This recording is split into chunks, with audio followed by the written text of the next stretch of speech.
Yeah, we're live. It is 7:46, so I'm a little bit late. How's everybody doing tonight? Tonight. I'm not singing. I don't have a singing career. But tonight we're going to talk about cams, and not LS cams specifically, or even big block cams or small block cams. We're just talking about cams.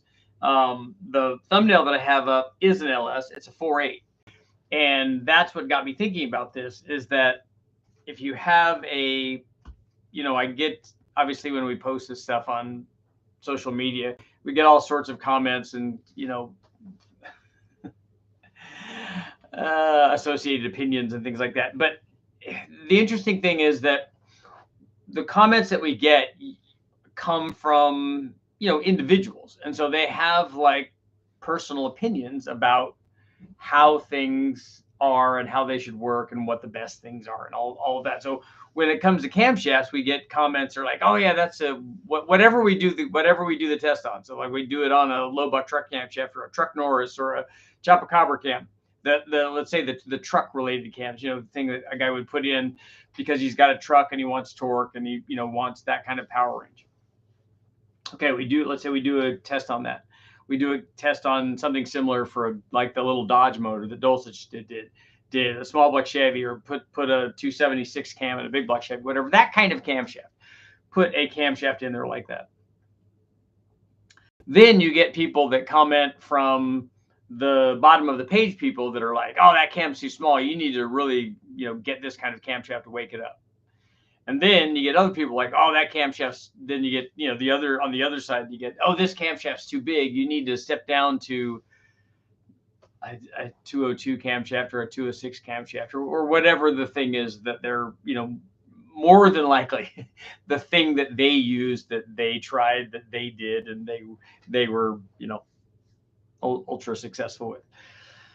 The problem with all of this is the ideal camshaft, and we've talked about this before, what's one, and then people are still, when they're making these comments, they're still kind of stuck on that. Yes, if you took a bottom of the page camshaft and, for instance, like a BTR stage 4 LS3 camshaft, a Summit, or stage 4 camshaft, stage 4 LS3, or a Summit version of that, or a Texas Speed version of that, or anybody's version of that where it's 230, 235, whatever, at 50, and it just barely ekes by with piston to valve clearance. You can run that camshaft, and then that camshaft will do what that kind of camshaft does. So it'll lose power down low compared to a stock cam. It'll lose power for quite a bit of the RPM range, and then it will make lots of power on the top. And it is better if it's teamed with other things that also are wanting to make power at the RPM that the cam wants to make power. So if it's wanting to make power at 6,000, 7,000, 8,000 RPM, whatever your RPM is, wherever that cam wants to be, depending on your displacement. And this is what I want to talk about on the 4.8. But if you have that camshaft, then you want an intake manifold that also is going to work well up there, and you want heads that will have enough airflow to support the power output up there. So you need that, or you don't need that, but it would work better with all of those things together. If you just like want lots of chop because you're driving it around at Cars and Coffee and you want it to sound like that is also success. It's not that you need the power or even going to use the power, but you're going to use what that powerful camshaft sounds like. You're just going to drive around, you're going to profile. But again, that's a success. That's you have achieved the desired goal with the camshaft that you chose. Same thing for stock stuff. There are guys that want just nothing but a stock cam. That's fine. I had some guy reached out today talking about replacement DoD cams, just stock ones. I'm like, yeah, that obviously can be done. You just put a stock camshaft in. There are a number of factory camshafts that you could put in that would replace that. Or I think Brian Tooley has a stock DoD camshaft. I think his might be a single bolt, though. I think this person was asking for a 3-bolt one. But there are other stock camshafts, ones that maybe don't require a tune, but that you could get rid of the DoD, because the lobes on the DoD camshaft are different on the deal with the DoD lifters than they are with the non-DoD lifters. So you could get a camshaft that still does what that camshaft does, which is not a lot, because let's face it, it was designed to be more of a fuel mileage cam, but it has a certain amount of lift and duration. And so you could get both of the lobes basically to do what the non-DOD lobes did on that camshaft. BTR sells that. You can get that. And so you could replace it, just put it in, and then other than the DOD stuff, probably not have to worry about tuning. That's the other end of the spectrum, stock cam. You could do that. Everywhere in between, there are other things that you could do, like the Chuck Norris or Chopacabra low buck truck kind of camshaft, the Ripper camshaft, even on the nicer idle side of that. Still adds a lot, still adds like 50 horsepower, and the Ripper right now is on sale. It's about $30 off or whatever. But for that camshaft, if that's what you were looking for, and that camshaft gave it to you, and I have to say, and I've said that this whole time that I've been doing YouTube and been doing all this testing, that with these camshafts, like if we take a look at that Ripper camshaft, that yes, it does this power curve and it adds 50 horsepower and it has this kind of idle and stuff, but it's not the only cam that does that. There are other cams out there that share similar specs that will also do that. So you could get that from BTR or Texas Speed or whoever, Cam Motion, Comp Cams, whoever. You could get that kind of thing because there's going to be something that has similar specs to that that's also going to give you that. And that's been my point in talking about all this stuff, is like there's no one ideal thing. There's even that is figured out something magic. There's no, if you test a bunch of these camshafts that are 212, 218-ish, let's say, there's nobody that's figured out the magic in that. There's lots of guys that have done lots of testing. BTR has done a ton of it. And again, it comes down to, well, do I want a little more power on the top? Do I want a little more power on the bottom? Do I want a little more power in the middle? Even within that very narrow range of stuff, do we want a bigger split there, a 212, 230, 40, 50, whatever it is? Do I want a 212, 212? Do I want and I've never seen this work, but maybe somebody could. Do I want a 212, 206 cam? I tried that way back and it didn't work very well. And none of those kinds of cams I've seen have worked, at least not on an LS. But you could try all that stuff. But again, that's not, you're not going down a path. Whenever somebody comes out with something and says, oh yeah, this is because I've done this, I've done some magic thing, and I've used my computer and I've used the engine analyzer, and I found that this is the ideal thing. That's just not a thing. That's not real. So lots of different manufacturers could get you basically the same kind of performance. Really, in that instance, it would come down to, hey, who do I like working with? Who has good customer service? Who has, all of that, all of those things. What the pricing of the cam is. All of those things become as important as the thing that you're going to get. Somebody that's telling you that their 212 cam or whatever, or their 218 cam or 225 cam or whatever, that is like, oh, this one's like 40 horsepower better than everyone else's. It's not. It's just not good. That's just not going to be a thing. So you can achieve all those things, but when you're going in and deciding on what camshaft to pick, you have to be, honest and accurate about your goals. What is it I want to achieve? Well, I want the most powerful cam. You don't, because you don't want to. You trust me. It's like the top fuel argument.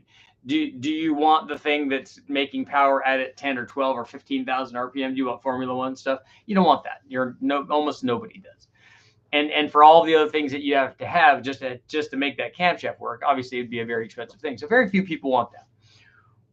You should not, and say, instead of saying I want the most powerful camshaft, you should say I want to make whatever the number is, 450, 500, 550, 600, whatever the number is. I want to make this amount of power. Okay, now we can look at the camshaft as part of a bunch of other things that are going to be required to, unless your goal is realistic and you say, okay, I want a 5.3 and I have a 5.3 and I want it to make 425 flywheel horsepower. Okay, camshaft can do that. That's not a problem. Cam springs, you're going to need injectors and probably a pump and a tune to make that happen. But just a cam with the existing other things, displacement and compression and intake manifold and cylinder heads, can get you there. If you say, I want to make 550 or 500 horsepower with my 5.3 from a camshaft, you're not going to get there. That a camshaft doesn't exist that will do that. Certainly not with stock piston to valve clearance, and probably not with those existing things anyway. You could make a lot of power. You could make more than the 400 or 425, but you're not going to get to 500, and 550 is not, not with a camshaft only kind of thing. That's just not going to happen. So in addition to whatever the thing is that you want in terms of power output, it also has to be realistic. And so because people here, especially people that are not, don't have a lot of experience with engine building and don't know what realistic power is, they just see all these numbers that guys do on the dynos and stuff, and not just me, but lots of people. They see all these numbers and like, oh yeah, I want this amount, but then I also want, but it's got to have, I got to be able to use a stock converter, and I got to want all these other things. Yeah, not all of that stuff's not compatible. So you have to be realistic about what you want. Okay, I want to use a stock converter, or I don't. I want to have 400 plus horsepower in my 5.3 or my 4.8 or my 6.0. I want to have 500 horsepower, my 4.8, 5.3, 6.0. With the 4.8, it's going to be everything. With the 5.3, it's going to be just about everything. With the 6.0, it's going to be less things because the 6.0 is going to be bigger and it's going to make more power to begin with, but it's still going to take a lot. But be realistic about that. Do a little bit of homework and figure out, go through a checklist. Make at least 5 things, but I'd like to see 10. But make a list of 5 things. Stock converter. I want this RPM range. I want to make this much peak power. I'd like to see torque. Does it have good idle vacuum? Let's say you could even just pick 5 things. What are those 5 things that you want that are important to you, and put them in order. And then if you have that, I know that a lot of guys like to answer, gearing and transmission. You don't really need that. Do you? Especially if you tell me that you want to have a stock converter. Do you want it to work with a stock converter? Is the big thing, because then once you do that, that chops off a whole bunch of cams that are not possible. And then you go, okay, I want to use stock converter. I want to make this amount of power, and I want to have torque and drivability, and I'm using it for towing or whatever I'm doing. Because if you want something that's a stock converter, you're going to be more toward the street and performance towing end than you are going to be to the stage 4 all out, mega street strip, no prep kind of thing. So you've already decided that I've gotten rid of a vast majority of camshafts because I want this. That's good. That's a good start. Okay, now it's a 5.3. Okay, good. I want 420 horsepower. Okay, that's good. That's all realistic. And then how do I go about getting that? And then also, what other things do I need? I've got the camshaft. It will make that power. But to make that power, we got to have injectors. We got to have obviously a tune. If we're going to have that much power, does the stock fuel pump, put up with that? All of that stuff is important. And when you're doing a camshaft, you have to think about that, because if you're doing a camshaft, the camshaft may be $200, $300, $400, whatever it is. But these other things, the other stuff can kind of add up. And I just wanted to put a note in there about, and on the 4.8, the problem is that on a 4.8, especially compared to like a 6.0, the 5.3 straddles the middle there. But on a 4.8, you don't want to put the same camshaft in that smaller motor than you do in a 6.0, because the camshaft in a 6.0 that gets by with a stock converter might not on a 4.8. It's a relatively bigger camshaft and will make power at a higher engine speed on the 4.8 than the 6.0 does. The stock one already does that. A 4.8 makes power at a higher engine speed than a 6.0 does, not because it's a short stroke and it loves to rev. It's because it's a small motor, and all the other things are relatively bigger on that smaller motor, like the cam timing, if the cam timing is the same between the two, like the head flow, like the intake manifold. All of that stuff, because of that displacement, means that it's going to make power a little bit higher than a 5.3 and higher than a 6.0 if it had all the same stuff. So camshaft wise, we would go smaller on a camshaft on a 4.8 to achieve the same thing. Let's see what you guys got going on. Cams are important. And actually what made me think of this was not LS stuff, but the Dodge test that I did with Dulcich, and people were saying, oh yeah, you need to put a bigger camshaft in there. Well, we're like, no. I mean, the airflow research heads would certainly support more power because they flow enough. I think they flowed 260, but I think it was at a fairly high lift. The goal of every build and the goal of that build was not maximum power. The goal of that build was to make a 340 that would be a really solid kind of street motor.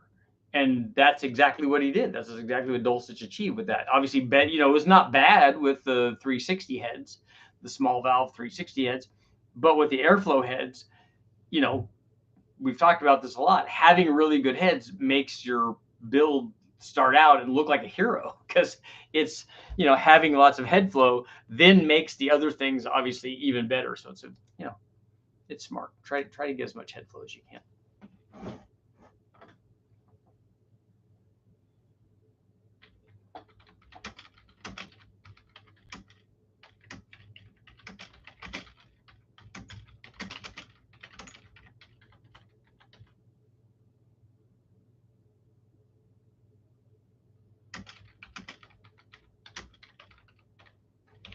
Okay, would you choose a cam that works with a stock converter on your daily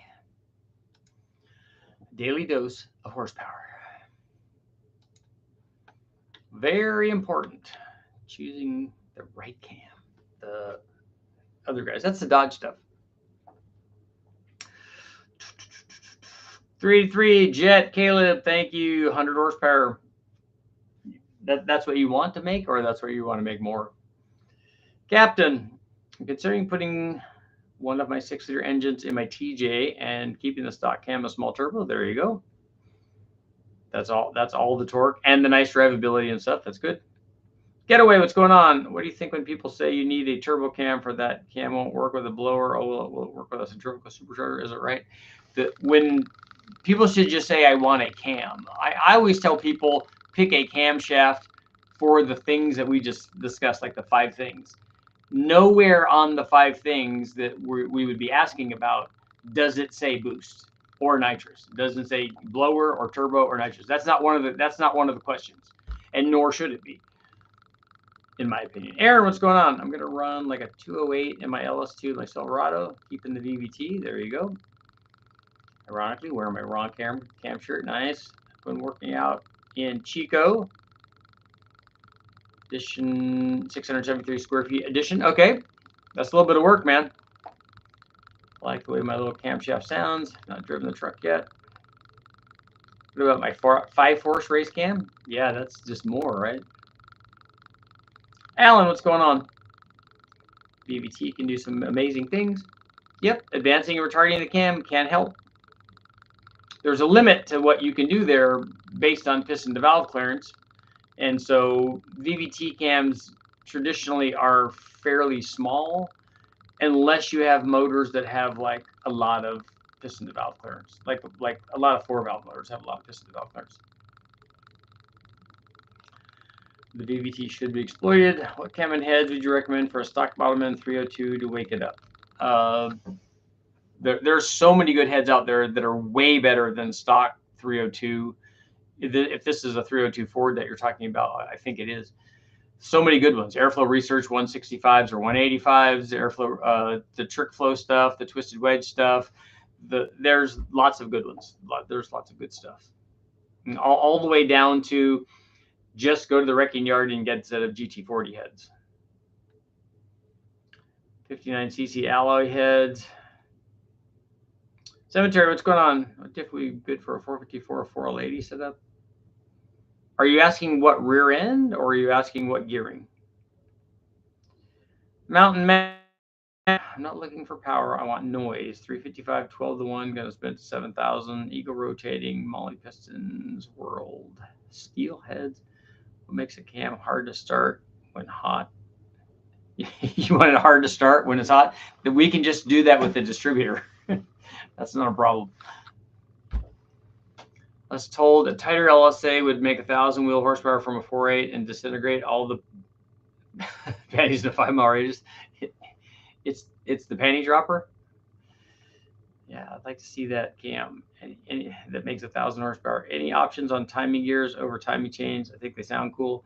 Any opinions on them? I personally wouldn't put timing gears on stuff. I think I would rather have that sound and then the power too that goes along with a blower, because it sounds kind of like a supercharger, like a positive displacement supercharger. Otherwise, I wouldn't do that. I would do chains. 9-inch is always the answer. Will an NV3500 be okay behind a 3.3 stroker making 450 horsepower? Yes, it will. It just depends on the amount of abuse. Lock your timing. It'll be hard to start. Yep. My current instructor has a 4.8 and loves it. Yeah, the 4.8's good. It just requires a different camshaft. Where did I get my power with this cam for a 5.7 Hemi 220, 230, LS 112? It's an NA maximizer cam by 797 performance. I got the idea. It's a big power cam. A 220 is not really big for a 5.7. I think I ran a camshaft like that in my Hemi from comp that was probably about like that.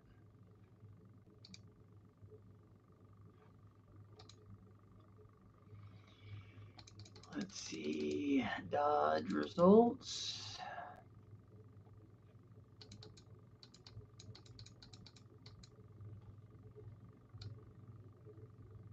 Hemi, 5.7 Hemi.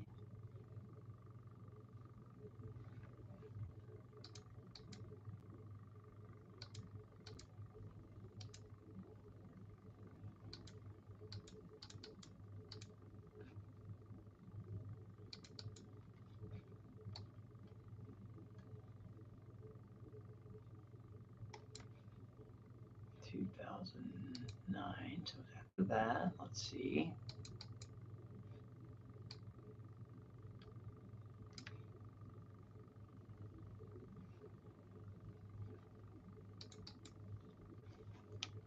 File test description. No, that's a 273 cam. That's bigger.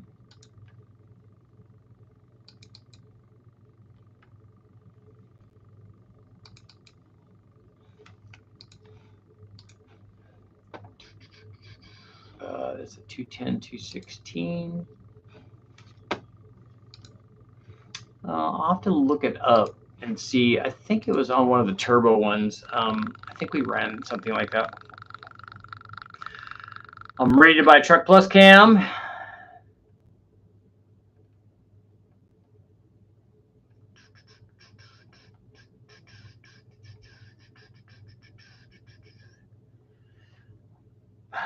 But I'm broke. But what about your saying made me rethink why I got this cam? It's for the most power. I did not think about the power range. It was not mentioned.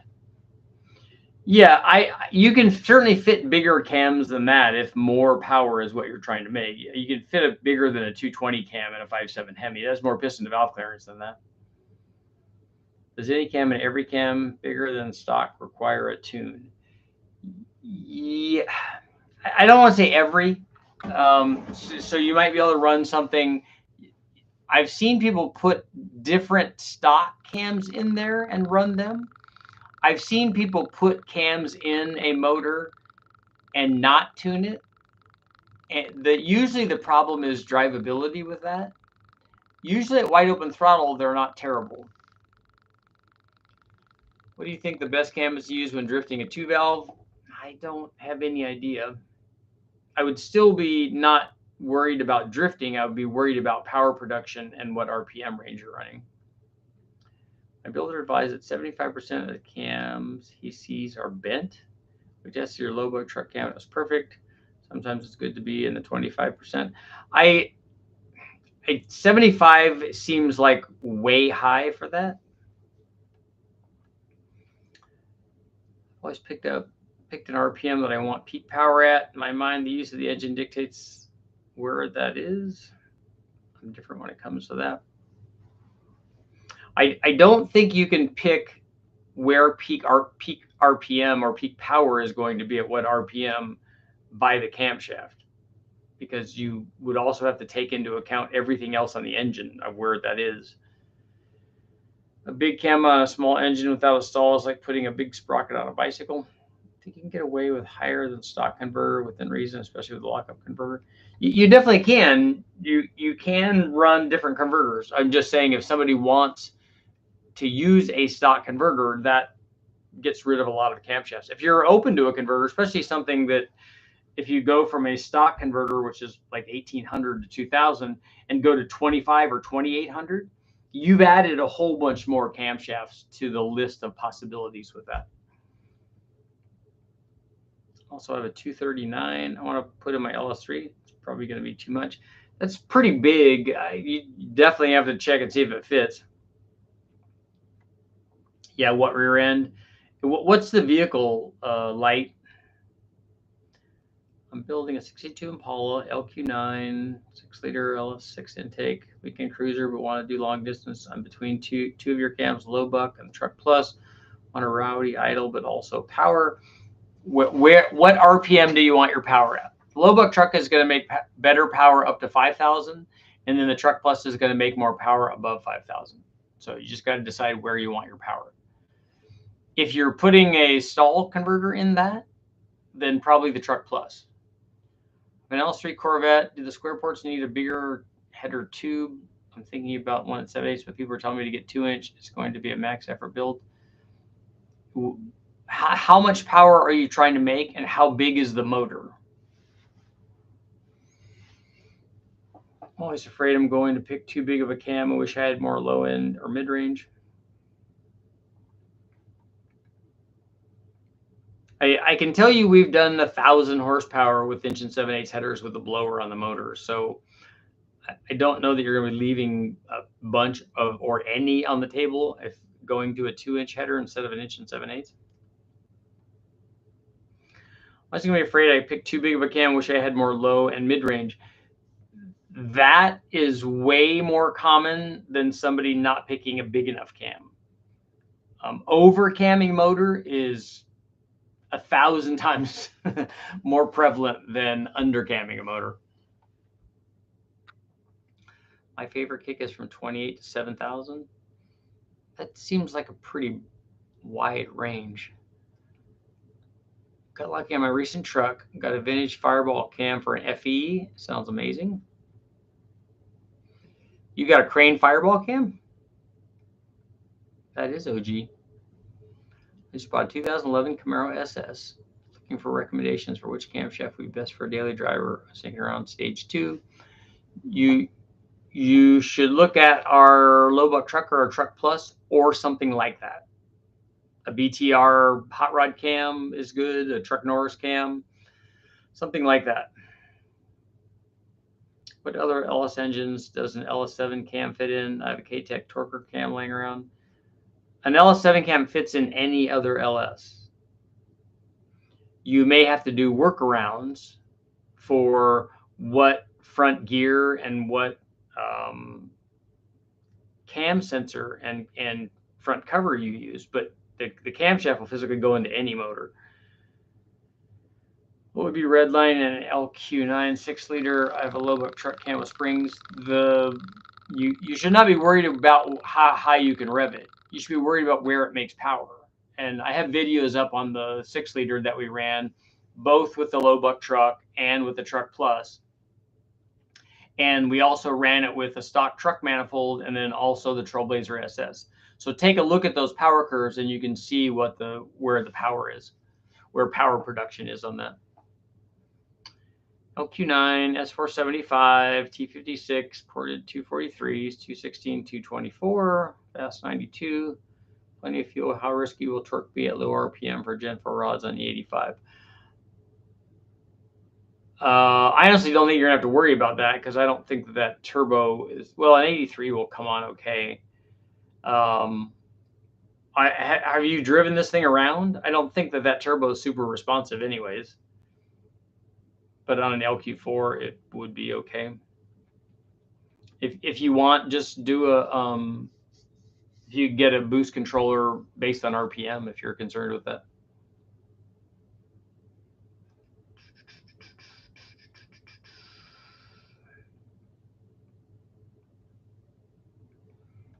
Yeah, Pat, I don't know what the specs are on that Fireball cam. Thinking of a bigger cam and going to S48 to mitigate low-end torque bending rods. How much boost are you running would be my question. Is it worth the money to add stud girdles to AFR heads? Engine should be 7,500. For what motor is it, Bobby? Power eyes, I'm okay with 350. Power bound, I would like it to be mid to high because that's usually where the drift car lives. I have 4.6 2-valve videos up that show you how to make that kind of power. Are you familiar with Tim Halstead from Drag Boss Garage? He built some nice Clevelands. Has 9-second Cougar. I don't think so. Stock engine displacement. Not swapping the cam, just electric water pump, ported stock head, Variram intake manifold. Planning to max out either turbo. Okay. I think guys manage that with if you're maxing the turbo out, then are you drag racing this thing? If you're drag racing this thing, I'd put a different camshaft in it, and I'd run it at an RPM that's going to help you with drag racing, and then two-step it and do all that.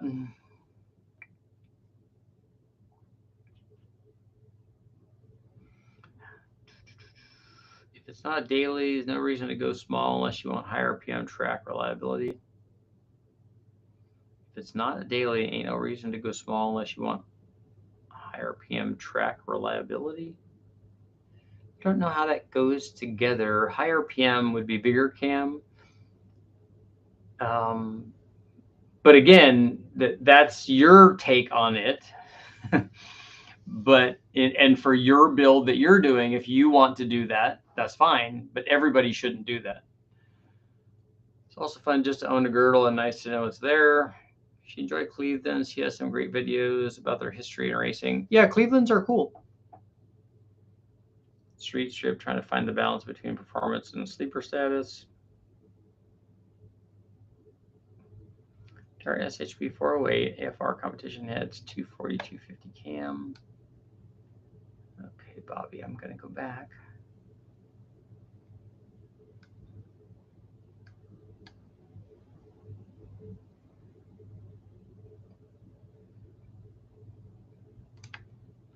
What kind of spring rate does that have? I don't think with that camshaft you're going to have a lot of spring rate. I don't think that the stud girdle would be necessary. LQ4 piston wall clearance, does it have stock pistons in it or the aftermarket pistons? Along with the cam, the heads and intake play a role where the engine makes power.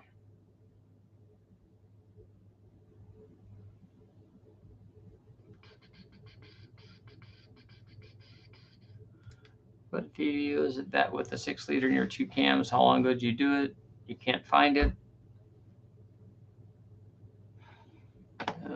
Let's see here. I think it was last month.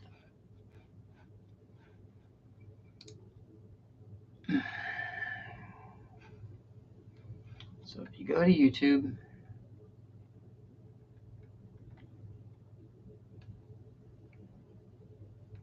Junkyard Wars. Junkyard 6-liter LS intake manifold, February 13th is the video. 6-liter intake test, truck versus Trailblazer SS.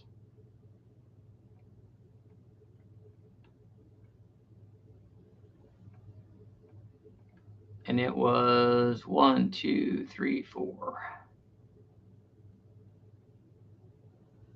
5, 6, 7, 8, 9, 10, 11, 12, 13, 14, 15 videos ago.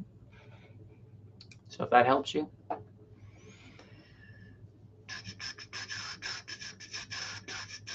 Aftermarket pistons. Well, the aftermarket piston manufacturer, based on whatever the metallurgy, will tell you what piston the wall should be. I have a 400 built in a truck, and it's going to be more than stock. So it could be between, I don't know, 4 and 6 probably. I have a 400 built in a truck I bought, fresh in it, or just swap it to a Windsor base 78 Bronco. What? How well is the 400 working? If it's already working, I mean, it's 400 inches. It should be good. They don't usually make a ton of power because there's not a lot of stuff for them. There's not really good intake manifolds for them.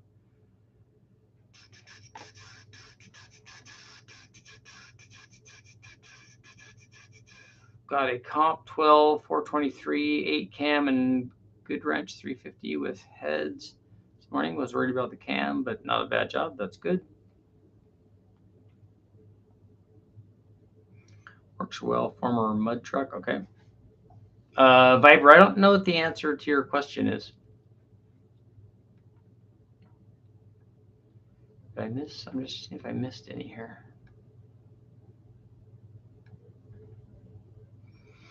Yeah, that 400 has Cleveland heads on it. Cleveland 2V open chamber heads, basically. I've seen guys do, like we did a couple of those, and we made good power with it. Mid 500s, mid to high 500s with it, because it's a 400 motor and you put really good heads on it. And if you put enough camshaft in it, we didn't put enough compression in it. It was low compression, but then we had to have adapters to spacers to work with different intake manifolds. I'd rather have a smaller can to make more torque down low than massive RPM that you never drive. It's a waste of time. Yeah, again, that for you, that's the thing that you want. That's cool. That's what you should pick. That's just not what everybody wants. Some guys want to hear it rev. That's why that 8,000 RPM D-stroke thing was so popular, because it sounds good at 8,000 RPM. Most motors do.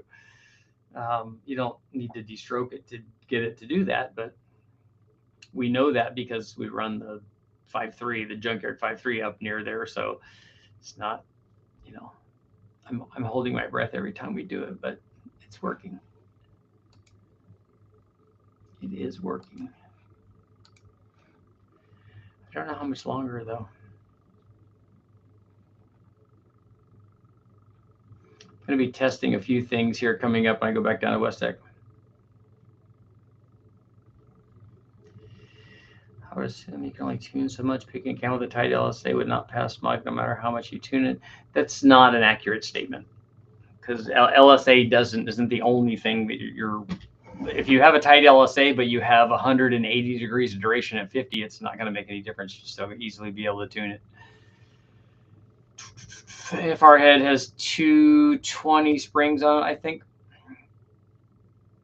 It has 7/16 studs on it, right? So I don't think you're going to get a bunch of movement there. I mean, you can put them on there if it makes you feel better. I don't know that you're going to get movement like that.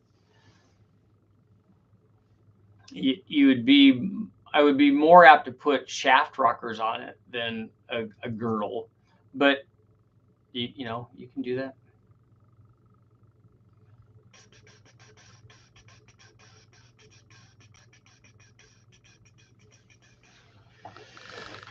Tight LSA, lots of overlap. Again, you need to go and see how much overlap a camshaft that's only 180 at 50 has on a 107. There's long duration a downside to a motor used for drag racing. I don't know how you isolate one thing on a camshaft.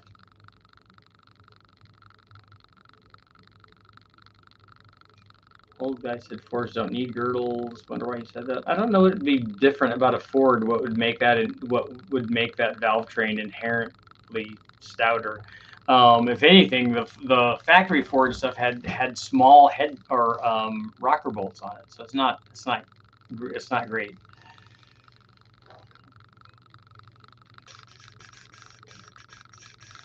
That doesn't sound accurate. Lots of the Ford are bolt down stuff. Maybe he's talking about Cleveland's, where you would have guide plates and studs, stuff that would be very similar to a big block Chevy, actually.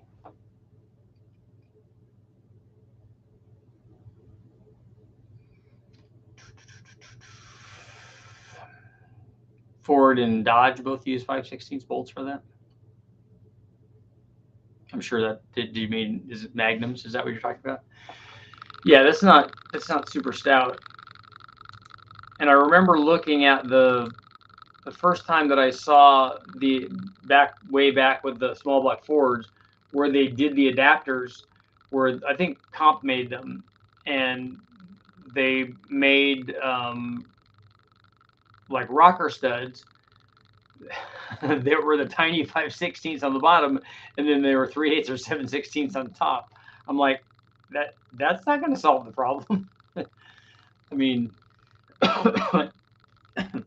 excuse me. It solves the problem of making the valve train adjustable, but it doesn't solve the strength issue because you still have the weak part going into the head. Any feelings on rocker ratio and stud size for a retro rollover springs capable of around 6,000? For what motor is this?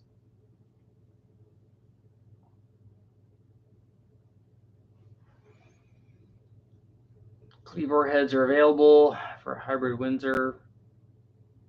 Well, you mean like a Boss 302 thing where it has Windsor water passages? Also, the rockers are almost exactly the same. A Ford, Aaron, like a 5-liter Ford is the same as a Magnum? I've been considering making an AMC 4.6 stroker from a 4.0, but not sure if it's a dumb idea. Yeah. Do they have cranks for that? I wouldn't think that would be very high on the list of stroker cranks that people need to do, that somebody like Scat or any of those people. Would you choose a cam that works with a stock converter on your daily? 77% are saying yes. Oh, a 4.2. Oh, so you're going to put a different crank in it? Are the mains and all that are all the same? Okay, 350 Chevy here. Let's go. The rocker ratio would have nothing to do with 6,000 RPM or anything. My question would be, what is the camshaft? And then the camshaft for me would dictate whether or not the camshaft and maybe the head flow on what you would do with roller rockers. Roller rockers are a good idea in a small block Chevy rather than the stamped steel ones, because they're a roller fulcrum and a roller tip usually. That's good. That will help you. Sometimes like a 1.6 instead of a 1.5 helps. Sometimes it doesn't. Just depends. Vortex 305, how big of a cam for a loose, too much low end? Is that too subjective a question? Engines, take a look at the video that I did on the we did this on a 350, I think, but we did a 206 and a 224 cam, and there's definitely a trade-off in low speed power. So you can see in the middle there, you're always going to trade when you go up in camshaft. The reason I ask, I saw your turbo Tahoe. I'm assuming you're not going to register it. That's not the only answer. 2 big companies make 4.6s to sell. One guy makes 1,000 horsepower race motors. Harlan Sharp makes roller 1.7s. Okay. Yeah.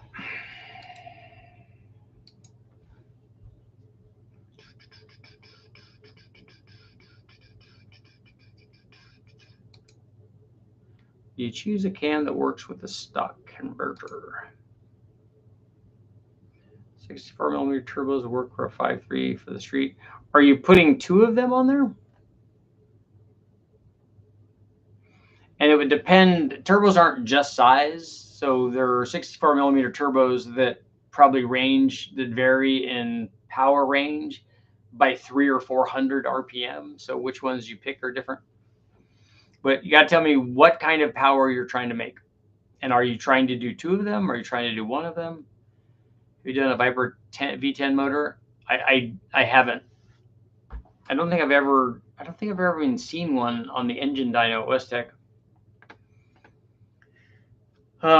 Jimmy and I were talking about twins today. We were looking at some that were, let's say capable of 1,200 with 2 of them, because you want to get the response rate.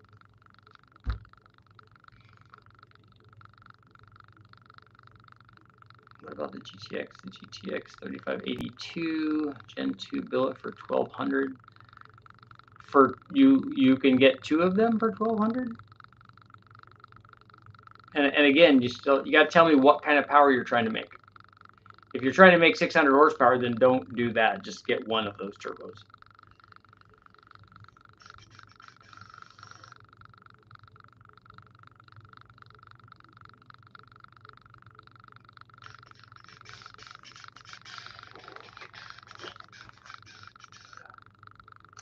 There.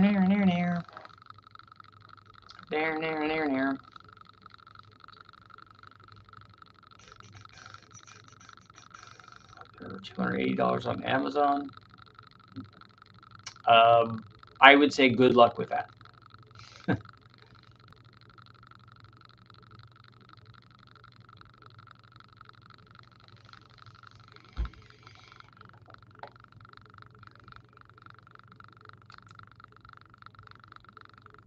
That would be my thing. $79. Complete with nuts, bolts, and gaskets. $79.95.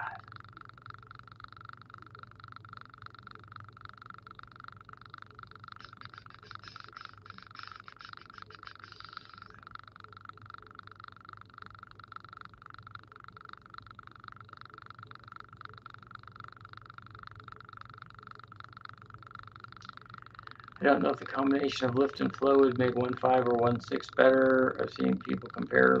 Well, what is it you're comparing there? Are you comparing making the same lift with a cam versus making it with a rocker? If you're talking about that, you're worried about nothing, and you should just put the camshaft in.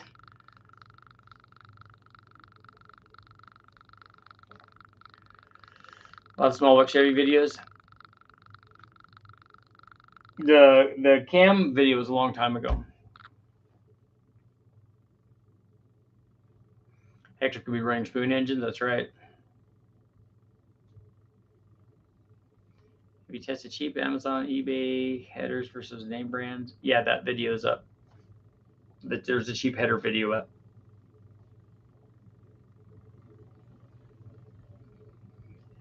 Stock Bombman 5.3, the 750 carb, stage 3 BTR. I don't know if that's a truck cam.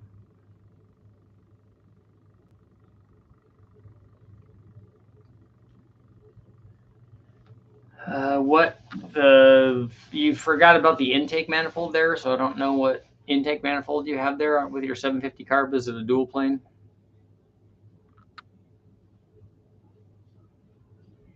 Jegs mid-rise intake. I don't know what that is. Is it a dual plane or single plane? You're running an 800 ABS. Is it too big for 500 horsepower? No, it's not too big. They had 800 horsepower or 800 CFM carburetors on 270 horsepower motors, so it's fine. Look at the old Cadillacs and stuff.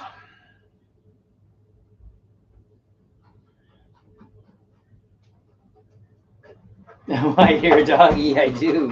What are you doing, huh? You're breathing hard. Did you go somewhere? Are you out in the back running around? You're crazy. Huh? You're crazy. You want to grab my arm? Okay, well, get up here. Okay, I'm out. It's all open. That's a single plane, yeah.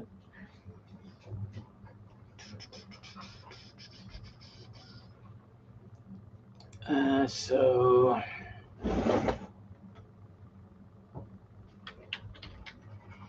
jigs.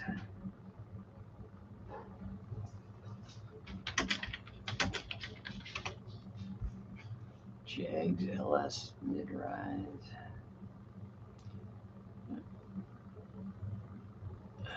They're calling mid-rise. They have a mid-rise dual plane and a mid-rise single plane. If it's open in the middle, then that's a single. That's the single plane. That's weird that they would call the intake manifolds the same thing.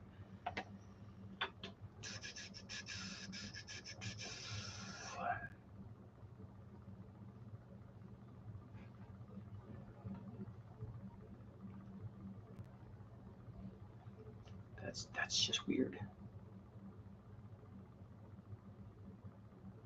Yeah, those look like the Holly ones.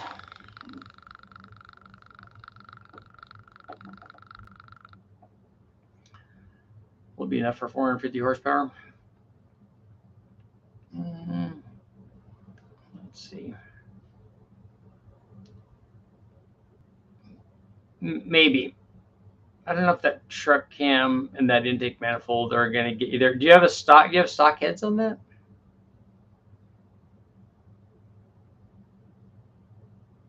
What's a DOD delete LS1 rocker? Did you have DOD?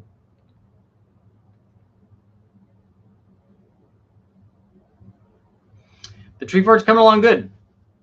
I put up the zip line. That's all good. I'm waiting for the slide to arrive. I ordered it. It's not here yet. And then really the only other major thing that I have to do is I have to do the elevator.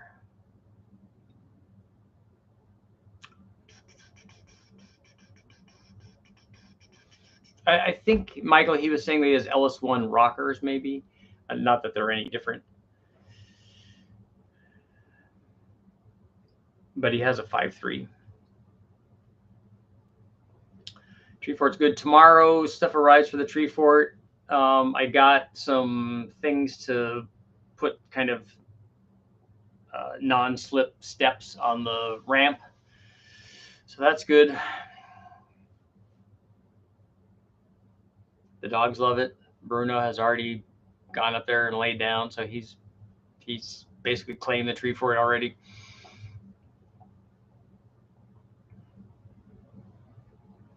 And I have my electric water guns. Those are all set, so it's good. Lots of good stuff.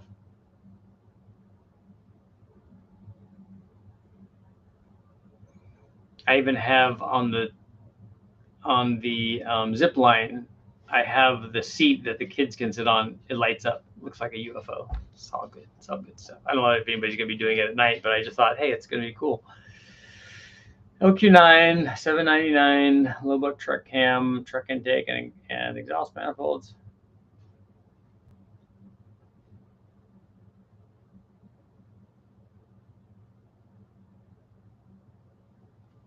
I don't know. On Kyle, I'm thinking it's, I don't know, mid to high 400 probably. Tomorrow I'm putting exhaust on the Prius. LQ9 are iron blocks. They can make a lot of power. Have you seen an engine mounted by almost a front plate and mid plate and still use bushings to semi-isolate NVH? I don't know how you're going to isolate NVH when it's already has, when it's engine plate mounted, because that's solid.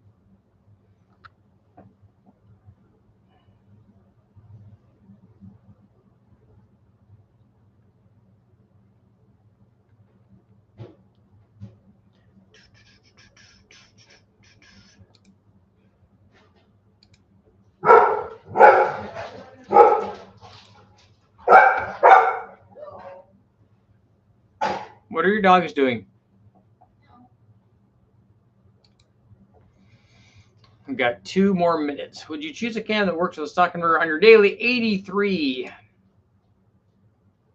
Like the ends of the plate, I'm thinking for using lower control arm. Oh, so you are going to isolate those mounts?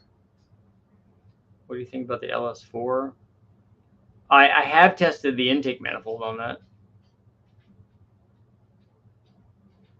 But otherwise, it's an odd one. So it's because of where the starter is and the compact accessories and stuff.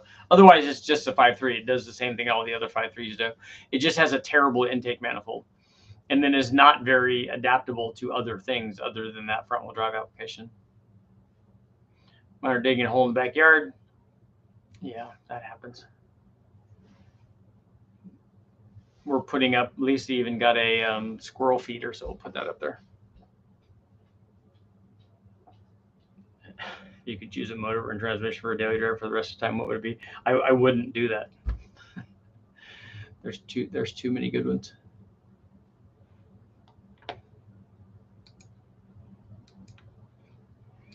There.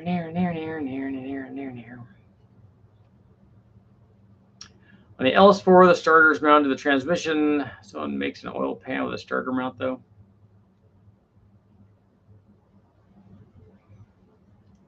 North Star V8, 351. Yeah, everybody could like the thing that they like. I don't have one specific thing for me. Like right now, I just want to get the Metro running.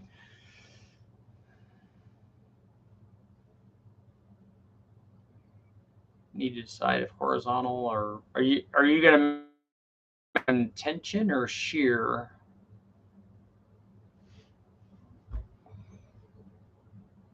I think that the things sitting on the bushings would be best.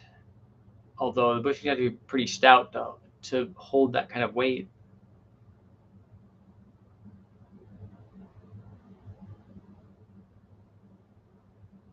Big Shark, I don't know what your question means, but I was running for most of my life. I am riding a bike now, a mountain bike. And the wrong LS, yep. Do you think the stock injectors will be fine from a T motor 5.3 to use an LQ9? What is a T motor? Run the Metro on E85. We are going to run the Turbo Sprint on E85.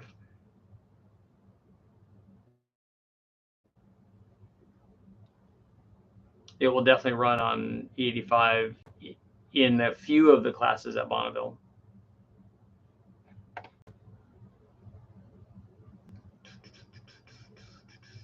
T is early LM7. I think that all those injectors are really small. Have you tested a VK56? I have not. We tested a 3.6 Pentastar V6. I have not.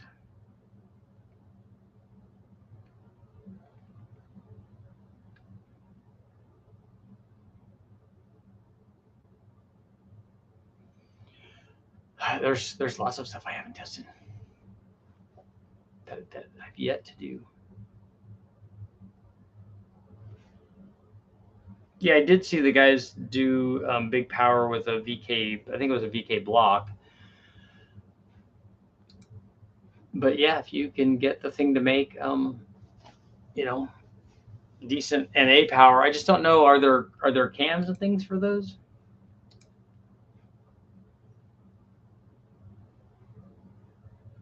Got one more minute.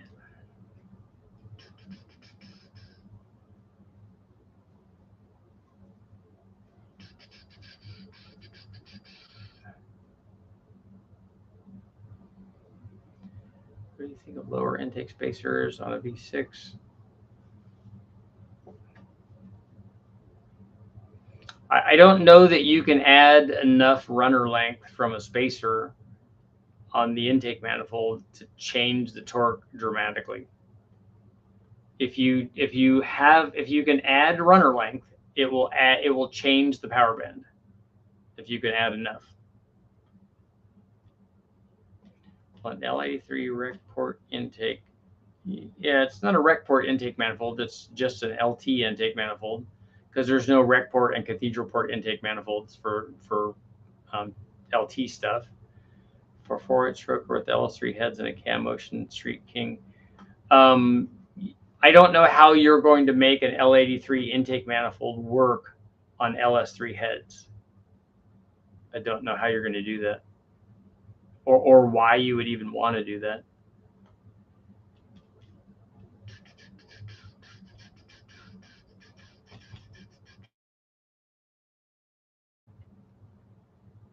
Aftermarket VK cams are pricey. Yeah, they're probably. Who are the guys that make the stuff in Australia? A Gen 4 rec port truck manifold does the same thing that an LS3 manifold does.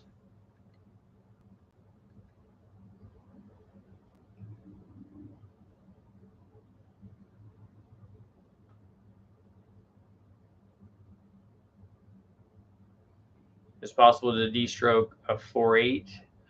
Yes, it is, because not with any factory stuff, but the aftermarket made 3-inch stroke cranks for a race series back for the Daytona prototype stuff. And so Kellogg or Bryant made those cranks so that they could make 5-liter was the class displacement limit, so they could make 302s out of them basically, or 305s, so they could have a 4-inch bore and a 3-inch stroke on an LS. I don't know how expensive those are and if they're still around, but it's possible to de-stroke anything basically.